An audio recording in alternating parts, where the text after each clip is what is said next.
bem, gente? Então agora eu vou gravar um vídeo para vocês para a gente conversar um pouquinho sobre o capítulo 3, que é o novo capítulo que a gente vai entrar agora lá no nosso material didático. Então, enquanto eu explico aqui alguns pontos que são importantes de vocês saberem, de vocês se antenarem, eu gostaria que vocês fossem acompanhando no livro para ir sublinhando as partes mais importantes, vendo quais são os termos, os conceitos que vocês têm que saber na ponta da língua, como a gente já está acostumado a fazer em aula. Então, o que vai começar aqui no nosso capítulo, né? Ele vai dar um contexto para vocês, um contexto histórico de como seria o interior da Terra no quesito das expedições que já foram feitas para tentar descobrir isso. Então, assim, gente, hoje em dia nós sabemos que desde a parte mais externa do planeta até o núcleo, que é o que está lá no meio da Terra, a gente vai ter mais ou menos 6.400 quilômetros. Esse número é uma estimativa, tá? Pode variar alguns quilômetros para mais ou para menos, mas vai ser mais ou menos isso. E até hoje, o máximo que a gente já conseguiu perfurar da crosta terrestre, que é a camada mais externa da Terra, até chegar à região do núcleo, tentar, né? Porque a gente não chegou nem perto, foi 13 quilômetros, foi o máximo que a gente já conseguiu atingir. E por que isso? Esses 13 quilômetros, né? Eles estão lá no Poço Superfundo de Kola, que é uma região lá da Rússia, foi lá que essa expedição foi feita. Então, por que a gente só conseguiu chegar até aí, gente? Porque vocês lembram, quando a gente estudou lá a questão da origem do universo, a origem do sistema solar, vocês lembram que a gente conversou que a Terra, ela era uma grande bola de fogo no início, né? Quando ainda não existia vida.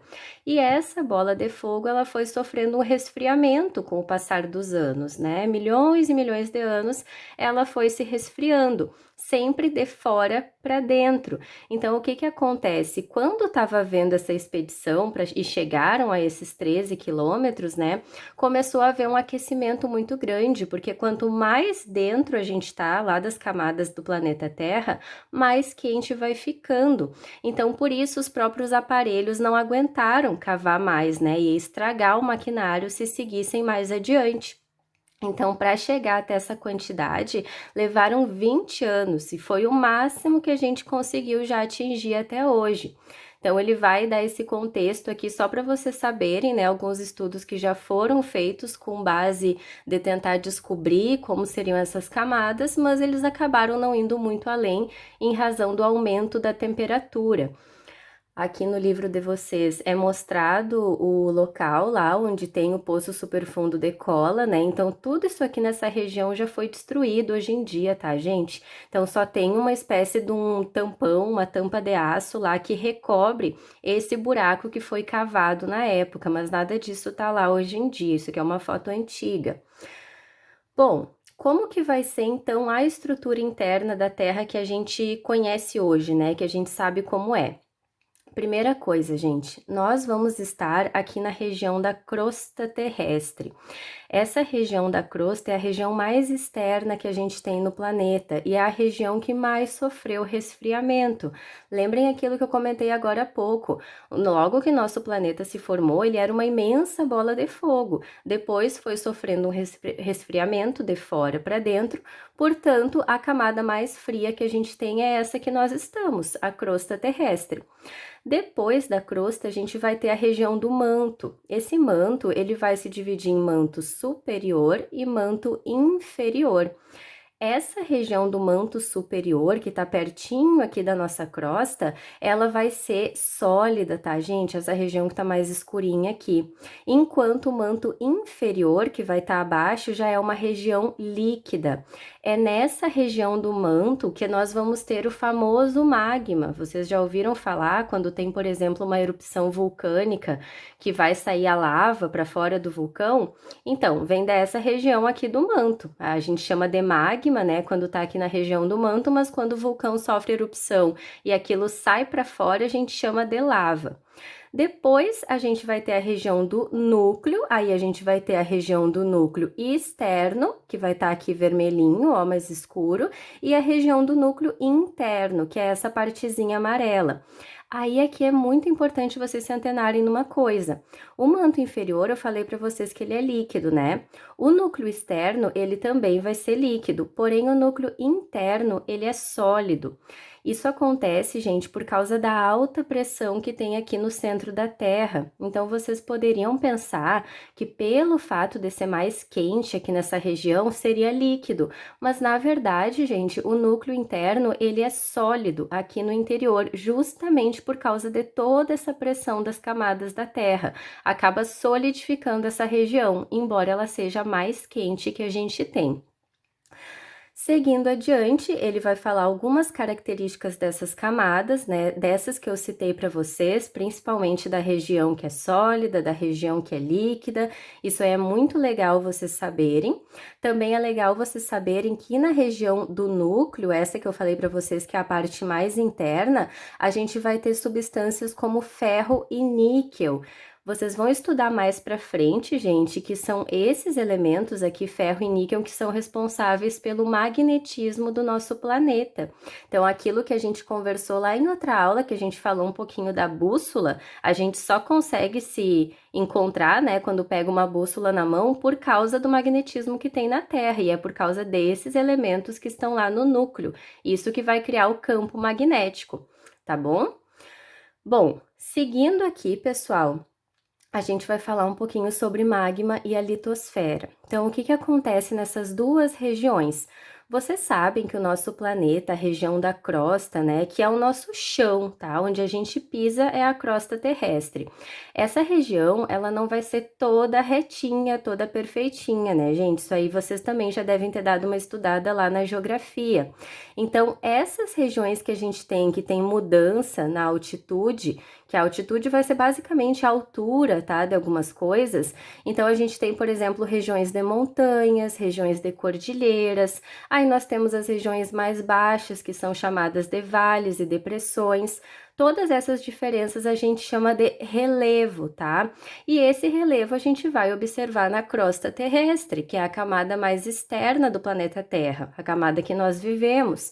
Então, aqui no livro, ele vai mostrar para vocês a região dessa crosta, que vai ser a crosta oceânica, que vai ser basicamente, gente, na região do chão do oceano, né, que a gente chama, embora a gente não veja, né, isso tem o chão do mar, então isso é a crosta oceânica, e aqui no cantinho ele está mostrando a crosta continental. Então, a crosta continental é basicamente o conjunto de terras que a gente vai ter no planeta, tá? Sempre nessa região que eu tô falando da crosta terrestre, tá? Eu não tô falando lá ainda do manto, do núcleo, ainda não cheguei nessa parte. Então, essa litosfera, o que vai ser formada ela? Isso aí vocês podem até sublinhar no material de vocês, ó. A litosfera é a camada formada pela crosta terrestre e pela parte mais externa do manto superior, que é endurecida. E essa camada constitui a base dos continentes e o assoalho dos oceanos. Então, relembrando novamente, lembrem que o manto superior ele vai ser sólido, que está mais perto da crosta, enquanto o manto inferior, que vai estar mais embaixo, que vai ser líquido. Essa questão, gente, dos estados físicos ali da região das camadas internas, vocês têm que saber como é que é, tá?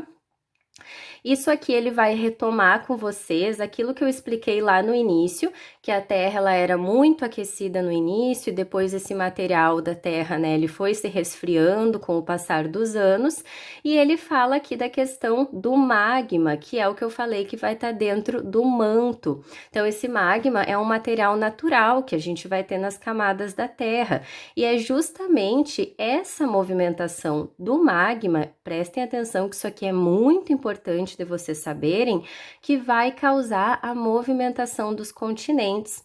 Então, a gente vai estudar mais para frente a questão da movimentação dos continentes, a questão das placas tectônicas, aí a gente vai estudar os vulcões, terremotos, tsunamis, como esses processos acontecem. Para vocês entenderem esse processo, vocês têm que entender isso que está ocorrendo na região do magma, dentro do manto. Então, aqui, ó, pessoal, nós temos a crosta terrestre, que é a camada mais externa do planeta onde nós nos encontramos, né? Onde a gente vive. E aqui embaixo, gente, onde tá vermelho e laranja aqui, é a região do manto. Então, vocês estão vendo que aqui tem um círculo, né? Mostrando uma espécie de círculo com umas flechinhas. O que está sendo mostrado aqui, gente? Que ocorre uma movimentação do magma nessa região. Porque lembrem que eu falei que o manto superior, que ele vai estar mais próximo aqui da crosta terrestre, ele vai ser sólido, né? Ele tem a temperatura um pouco menor do que a região do manto inferior. Então, o manto inferior ele é mais quente do que esse que está aqui em cima. Essa diferença de temperatura, pessoal, vai causar esse deslocamento do magma, que ele vai ficar mudando de lugar. Então, a partezinha que está mais quente dele vai ser deslocada para cima. Quando ela sofre um resfriamento, ela vai ficar mais densa, então quer dizer que ela fica mais pesada. Ela se desloca para baixo, aqui ela sofre um aquecimento, se desloca para cima novamente, e isso ocorre a todo momento. É essa movimentação que ocorre aqui dentro da região do manto, no magma, que a gente chama de corrente de convecção. Ó, isso aqui vai falar no livro de vocês, ó, correntes de convecção.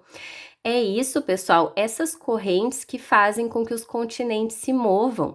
A gente vai estudar também mais para frente a questão lá da Pangeia e da movimentação dos continentes. Vocês por acaso lembram, não sei se vocês já viram nos outros anos, que antigamente o nosso planeta existia uma única massa de continente, que era chamada de Pangeia, né? E depois os continentes começaram a se distanciar, começaram a se locomover, e esse processo ele vem ocorrendo até hoje, continuamente. E essa movimentação é por causa dessa corrente de convecção, que ocorre aqui dentro dessa camada. Ficou mais ou menos claro isso?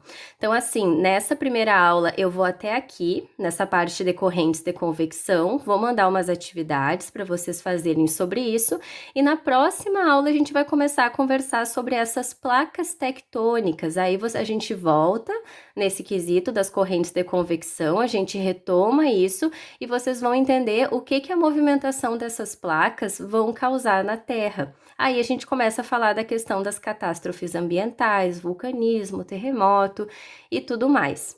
Tá, gente? Então leiam essa parte do livro que eu comentei com vocês. Eu vou deixar aberto um fórum de discussão lá na tarefa que eu passar para vocês saberem e qualquer dúvida vocês me escrevam, tá? Beijo, bom estudo, fiquem em casa e se cuidem.